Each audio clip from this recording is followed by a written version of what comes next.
The queen watched the scarlet thread slip through her fingers, her gaze wandering to the endless white outside. As she sewed, her finger pricked on the needle, and 3 bright drops of blood bloomed against the snow on the windowsill. The contrast moved her deeply, and she murmured softly, "Oh, that I might have a child with skin as white as snow, lips as red as blood, and hair as black as this window frame." Her wish lingered in the chill air, shimmering with hope and longing. The queen's wish comes true. A baby girl is born, her skin pale as the snow, lips crimson as blood, and hair black as ebony. She is named Snow White, yet joy is fleeting. Soon after, the queen grows weak, her breaths thin and shallow, until finally she slips away, leaving the castle draped in mourning. The new queen, proud and obsessed with her own beauty, approaches the mirror each morning. With a voice as smooth as silk, she asks, "Mirror, mirror on the wall, who is the fairest of them all?" The mirror's surface ripples, replying in a haunting, melodic tone. The mirror, "You, my queen, are the fairest of them all." Content for now, the queen smiles, her reflection flawless and unchallenged. Snow White blossoms into youth, sunlight catching in her raven hair. The air is fragrant with roses, and the laughter of a young girl fills the air. Each day, Snow White grows lovelier, her innocence enchanting all who meet her. One morning, the queen asks the mirror her ritual question. This time, the mirror's voice is grave. "You, my queen, are fair. It is true, but Snow White is fairer than you." A storm of jealousy brews behind the queen's eyes, her face tightening with rage. Snow White stands trembling beside the huntsman, whose hand shakes on the hilt of his knife. The huntsman, a gruff but gentle man, glances down at the frightened girl.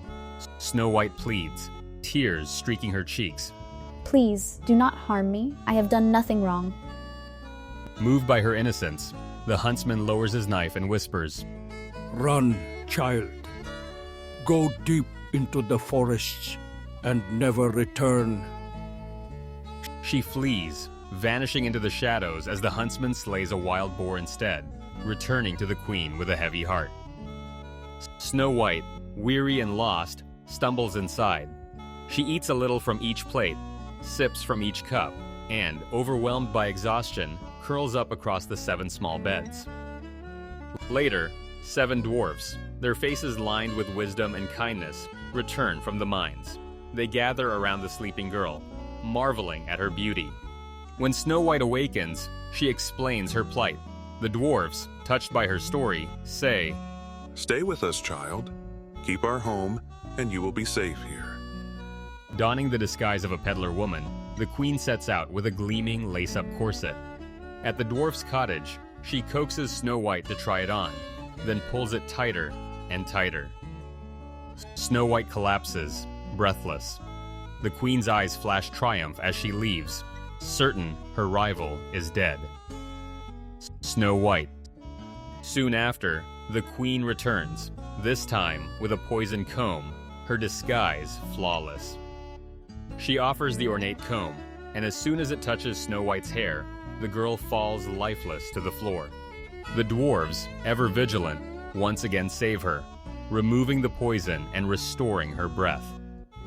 But the queen's fury knows no bounds. The queen tempts Snow White, taking a bite from the harmless side herself. Snow White, reassured, bites into the red side and instantly collapses, still as death. This time, the dwarf's grief is immense. They cannot wake her. Her beauty is preserved, but her spirit is silent. Snow White's peaceful face. Birds sing softly in the trees. A prince, passing through the woods, beholds the coffin and is entranced by the girl within. He begs the dwarfs, the prince, "Let me take her with me, for I cannot bear to be parted from her beauty and grace."